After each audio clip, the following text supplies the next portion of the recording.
पिछले कुछ दिनों में काफी सारे टीजर्स, ट्रेलर्स और अनाउंसमेंट आए। उनमें से कुछ के बारे में बात करेंगे जिनके लिए मैं पर्सनली एक्साइटेड हूँ। जिसमें सबसे पहले बात कर लेते हैं अजय देवगन के रेड 2 के ट्रेलर की, जिसका पिछला पार्ट ऑलमोस्ट 7 साल पहले 2018 में आया। पिक्चर तो 1988 में सेट है, लेकिन पहले पार्ट के बाद हमारे यहाँ 7 साल गुजरे, 7 साल ही पिक्चर के अंदर भी गुजरे। जब आप इसके पहले पार्ट और इस पिक्चर के ट्रेलर को साइड बाय साइड कंपेयर करोगे तो आपको पता चलेगा कि बहुत सारी सिमिलरिटीज हैं। इवन ये ट्रेलर की ओपनिंग भी अपने पुराने ट्रेलर को मिमिक करती है। इस ट्रेलर की शुरुआत भी उसी तरह से होती है जैसे पिछले पार्ट के ट्रेलर की शुरुआत होती है। जैसे अजय देवगन जाते हैं, दरवाजा खटखटाते हैं, अंदर से आदमी बोलता है अंदर देख रहा है राजा जी की फौज है। इसमें अजय देवगन बोलते हैं बाहर देख रहे हो सरकारी कर्मचारी हैं। बट जो पहले के मुकाबले अलग है पिक्चर में वो है इसके स्टेक्स। मतलब पहले जो नेता था वो छोटा था, इस बार सीधा सीएम के घर में हाथ डाला। पिछली बार राजा जी की फौज भी छोटी थी इसलिए कर्मचारी भी कम गए थे, इस बार राजा जी की फौज बढ़ी है तो बहुत सारे सरकारी कर्मचारी ले जाने पड़े। इसलिए देशमुख जो विलन दादा मनोहर भाई का रोल प्ले कर रहा है, he is looking fabulous in this role. जितना ट्रेलर में दिख रहा है कि भाई अच्छी टक्कर दी जा रही है hero. And as always Ajay Devgan अपने उसी रोल को कैरी फॉरवर्ड कर रहे हैं जो उन्होंने पिछले पार्ट में छोड़ा। और अगर आप ट्रेलर के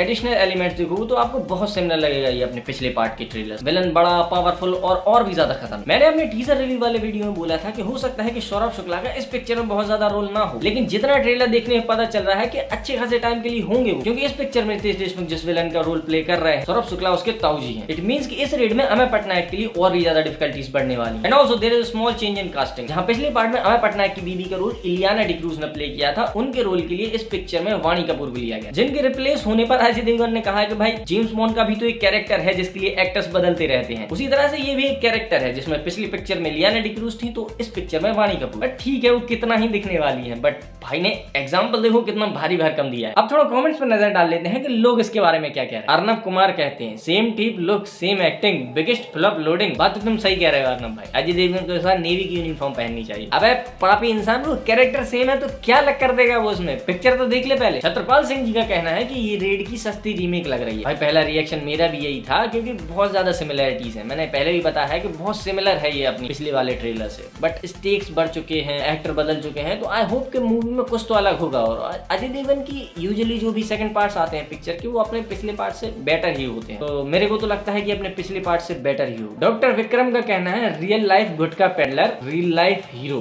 भाई तुम मेरे अजय देवगन के साथ रिश्ते खराब करवा के ही मानोगे? नहीं भाई बात तो ठीक है, समझ जाओ, इस पे मैं कुछ नहीं कहूंगा। ओके अब मेरे को रॉन्ग फीलिंग आ रही है। आई मीन रॉन्ग फीलिंग जी का कहना है बीइंग सलमान खान ब्रो सीधे से स्क्रिप्ट एफर्ट कंटेंट रोजगार योजना बंद करो, थोड़ा एफर्ट डालो। You got the wrong feeling buddy. भाईजान को मत सिखाओ उनको क्या करना है। भाईजान is more capable to do anything he wants to do, फिर चाहे वो बिल्कुल सेम ही क्यों ना हो। पी प्रताप जी कहते हैं what is the benefit to public and youngsters your hashtag Bollywood looks like Islamic terrorist organization they always stand with terrorist of Bharat and leftist ecosystem. क्या बोल रहा है भाई, पिक्चर है वो, उसमें कहाँ टेररिस्ट दिख गए तुझे? और ये लेफ्टिस्ट इकोसिस्टम का क्या मतलब है भाई? विपक्षी क्या कर रहा है इसमें, उसकी क्या गलती है? ये पक्का बीजेपी वाला है भाई, ये मोदी पगलू। इसी पर रोहित कहते हैं being Salman Khan you need to learn from Ajay, he is making content oriented movies like Raid, Drishyam, Shaitan. Rohit भाई तुम्हारा कोई पर्सनल बैर है क्या सलमान खान के साथ? सलमान खान भी लाइक मुझे क्यों तोड़ा। ओके तो अब रेड पड़ चुकी है, आगे बढ़ते हैं अगले ट्रेलर की तरफ जो है टॉम क्रूज की डेड रेकनिंग का अगला पार्ट द फाइनल रेकनिंग। और भाई क्या ट्रेलर है, मजा आ गया देख के। ट्रेलर काटने वाले ने ट्रेलर कितना बढ़िया काटा है, जिसकी शुरुआत में ही पहाड़ियों के बीच से गुजरते हुए प्लेन में हंट भैया लटक रहे हैं। धीरे धीरे धीरे म्यूजिक बढ़ता है, एक्शन और इंटेंस होता जाता है। और इस ट्रेलर में अब तक मिशन इम्पॉसिबल की जितनी भी पिक्चर आई है सबका एक रिकैप सा डाल दिया है। और थोड़ा बहुत हमें कहानी के बारे में भी जानने को मिलता है, जिसमें ज्यादा दिमाग लगाने की जरूरत तो नहीं है क्योंकि भैया मिशन इम्पॉसिबल की सीरीज है, इसमें एक्शन मायने रखता है। कहानी को आप एक दो बार के लिए साइड लाइन भी कर देते हो, जिसमें कहानी के बारे में हमें थोड़ा बहुत पता चलता है कि ईथन हंट पूरी तरह से एक्सपोज हो चुका है। उसने क्या क्या मिशन किए हैं, क्या क्या कांड किए हैं, सारा कच्चा चिट्ठा ऑफिशियल्स के पास है। उसकी खुद की टीम उसके साथ धोखा कर देती है, जो कि आई एम श्योर ऐसा नहीं होने वाला। उसकी टीम उसके लिए बहुत लॉयल है। और एक हमें पॉट देखने को मिलता है जिसमें एआई वाला कुछ सिस्टम पड़ा हुआ है जिससे ह्यूमन कनेक्ट कर सकता है एआई के साथ, जिसके देखने के बाद भाई मुझे फील आ रही थी कि टॉम भैया सुपर सोल्जर बन गए हैं। तुम भी देखना उसमें से कुछ सीन तुम्हें पक्का ऐसे दिखेंगे जो तुम्हें कैप्टन अमेरिका के सुपर सोल्जर बनने की याद दिलाएंगे। और ये वाली पिक्चर एआई वॉर को एक स्टेप और आगे लेके जाएगी। And the important thing is कि ट्रेलर को जिस तरह से प्रेजेंट किया गया है लगता है कि मिशन इम्पॉसिबल सीरीज की आखिरी पिक्चर होने वाली। I know it sound sad but it is possible, क्योंकि इस फ्रेंचाइजी को ऑलमोस्ट 30 साल हो चुके हैं और हो सकता है कि मेकर्स ने अब सोचा हो ईथन हंट को इस पिक्चर के साथ एक बढ़िया सा फेयरवेल देने। और ये सुन के मुझे दुख हुआ, क्योंकि मैं बहुत बड़ा फैन हूँ मिशन इम्पॉसिबल फ्रेंचाइजी, क्योंकि भाई मैं इस पिक्चर से कोई अनशेड एक्सपेक्टेशंस नहीं रखता। मुझे मजे लेने के लिए एक अच्छी एक्शन मूवी चाहिए, जो कि एमआई की फ्रेंचाइजी हर बार डिलीवर करती है। एंड आई रिमेंबर जब मैंने इसका पिछला पार्ट थिएटर में देखा था, आई स्वेयर वो एक्सपीरियंस ये लगता। अब हो सकता है कि कुछ लोगों को लगे कि मैं एग्जैजरेट करके बता रहा हूँ, लेकिन सच बता रहा हूँ 2023 की ये थिएटर में देखने के लिए सबसे बढ़िया मूवी थी। बट हाँ, डेड रेकनिंग का बॉक्स ऑफिस में परफॉर्मेंस उतना बढ़िया नहीं था, क्योंकि ये बार्बेनहाइमर नाम के भांग भूसड़े में पिस गई। अब देखो, पक्का तो नहीं कहा जा सकता कि ये फ्रेंचाइजी बंद होगी या नहीं, बट लास्ट में जो टॉम क्रूज का डायलॉग सुनने को मिलता है उससे बहुत इमोशनल फील होने लगता है कि भाई सच में कुछ जा रहा है, जब वो कहता है कि I need you to trust मी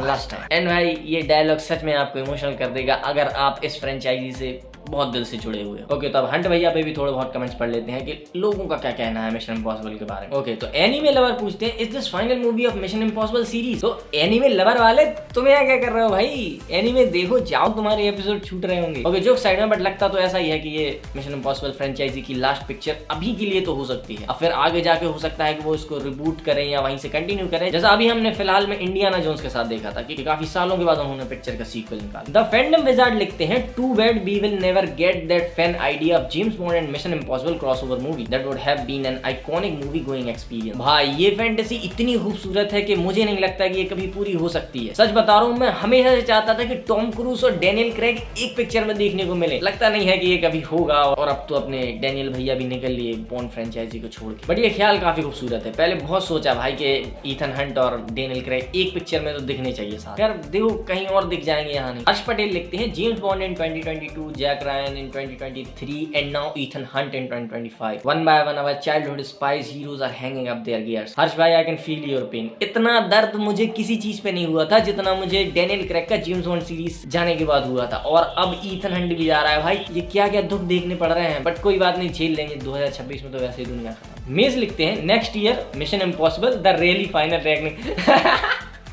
भाई this is the most funny comment अभी तक जो मैंने पढ़ा है। बंदे की सोच देख रहे हैं, उसको भी पता है ये मनी सीकिंग पीपल्स कभी नहीं जाने वाले। ये मिशन इम्पॉसिबल वाले लौट के जरूर आएंगे भाई, बस हो सकता है कि थोड़ा टाइम लग जाए। अगले साल देखने को मिलेगी द रियली फाइनल रेकनिंग, उसकी अगले साल देखने को मिलेगी this time really final reckoning. अब इसके बाद बात कर लेते हैं लव डेथ रोबोट्स की। आपने शायद नाम ना सुना हो, अगर नहीं सुना है तो सुन लो और एक बार इसको देख लो। इसके ऑलरेडी 3 सीजन नेटफ्लिक्स पे आ चुके हैं, चौथा आने वाला है। ये एक एंथोलॉजी सीरीज है जिसका हर एक एपिसोड अपने आप में एक कहानी होता है, जिसका हर सीजन ऑलमोस्ट 10 से 12 एपिसोड का है, और हर एपिसोड की लेंथ है 15 से 20 मिनट के बीच में, एक यूट्यूब वीडियो जितनी। लेकिन भाई इसकी जो प्रोडक्शन क्वालिटी है ना, अनमैच्ड। मैंने अभी तक इससे बढ़िया कोई भी एनिमेटेड सीरीज नहीं देखी, और इसके कुछ एपिसोड तो ऐसे हैं कि आप कंफ्यूज हो जाओगे कि ये रियल सीन है या एनिमेटेड है। आपके लिए डिफरेंशिएट करना मुश्किल हो जाएगा कि कहां आप रियलिटी देख रहे हो और कहां आप एनिमेशन। अगर आपने नहीं देखी है तो हाईली रेकमेंड कि अभी जाके नेटफ्लिक्स पे देख लो। बहुत कमाल की सीरीज है, आपको मजा आ जाएगा। हर एक एपिसोड में एक छोटी कहानी है, लेकिन अपने आप में यूनिक। ओके, इससे आगे बढ़े तो बात कर लेते हैं अक्षय कुमार की अपकमिंग पिक्चर केसरी 2 की। इसका नाम केसरी 2 जरूर है, पर ये केसरी 1 की कंटिन्यूएशन नहीं है। ये कहानी केसरी 1 से बिल्कुल ही अलग है, जो जलियांवाला हत्याकांड के ट्रू इवेंट्स पर बेस्ड है। इसका ट्रेलर बताता है कि इस पिक्चर की कहानी एक्सप्लोर करती है जलियांवाला हत्याकांड के आफ्टरमैथ्स को। एक वकील ब्रिटिश सरकार पर सवाल उठाता है कि कैसे जनरल डायर ने इतने सारे लोगों को बिना वार्निंग के टेररिस्ट समझ के मार डाला। अक्षय कुमार उसी वकील का रोल प्ले कर रहा है। जितना ट्रेलर में देखने से पता चलता है, इस पिक्चर का most of the part investigation और कोर्ट रूम ड्रामा होने वाला है, और बहुत टाइम बाद देख के लग रहा है कि अक्षय कुमार के पोर्टफोलियो से एक बढ़िया सी मूवी निकल के आ रही है। और अगर आप अक्षय कुमार का ट्रैक रिकॉर्ड उठा के देखोगे तो आपको पता चलेगा कि ऐसी ड्रामा पिक्चर्स में अक्षय कुमार अक्सर अच्छा काम करते हैं, और यहाँ उनका साथ देने के लिए आरमाद बना है, जो जनरल डायर के डिफेंस का रोल प्ले करेंगे। और फिल्म मेकिंग के लेवल पे देखा जाए तो पिक्चर अच्छी नजर आ रही है। इसका आर्ट डिजाइन ब्रिटिश एरा के टाइम का है, जो फिलहाल तो देखने में बढ़िया लग रहा है। जलियांवाला हत्याकांड में लिटरली लोगों के हाथ कटे हुए दिख रहे हैं, पैर कटे हुए दिख रहे हैं, ताकि आपको फील हो सके कि जलियांवाला हत्याकांड के टाइम का मंजर कितना खौफनाक होगा। और वन मोर थिंग, इसमें अनन्या पांडे भी है, जिनका रोल भी अच्छा खासा दिख रहा है, जो कि वकील का रोल प्ले कर रहे हैं। खैर right now I am not in the position कि मैं पांडे जी के परफॉर्मेंस को जज कर सकूं। और एक और चीज मैंने नोटिस की कि इसका साउंड डिजाइन काफी बढ़िया है। जैसे कोर्ट में अक्षय कुमार जब अपनी मुट्ठी बंद करते हैं, उस पर जो साउंड इफेक्ट डाला गया है वो उसकी इंपैक्ट को बढ़ा देता है। और जब आप इस ट्रेलर की एंडिंग देखोगे तो हंसी आ जाएगी। अक्षय कुमार और जनरल डायर एक ही वॉशरूम में है, आजू बाजू टॉयलेट कर रहे हैं। अक्षय कुमार की साइड देख के बोलता है कि योर एम्पायर इज श्रिंकिंग। और आखिर में बात करते हैं कि अल्लू अर्जुन की अपकमिंग पिक्चर का अनाउंसमेंट हो चुका है, जो कि एट ली डायरेक्ट करने वाले। और ये पिक्चर का अनाउंसमेंट कोई र्यूमर या एक पोस्ट नहीं है, इसके लिए उन्होंने पूरा 2.5 मिनट का वीडियो शूट किया है। और एक साउथ में ये अनाउंसमेंट का ट्रेंड जो चल रहा है, जिसमें एक्टर के 2 लेटर और उसकी फिल्म का नंबर, एक्स डायरेक्टर के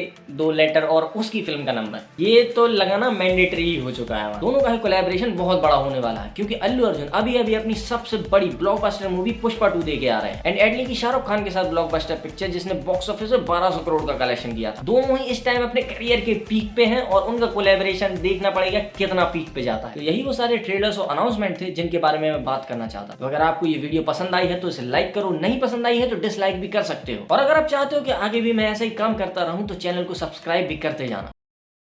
I need you to trust me one last time.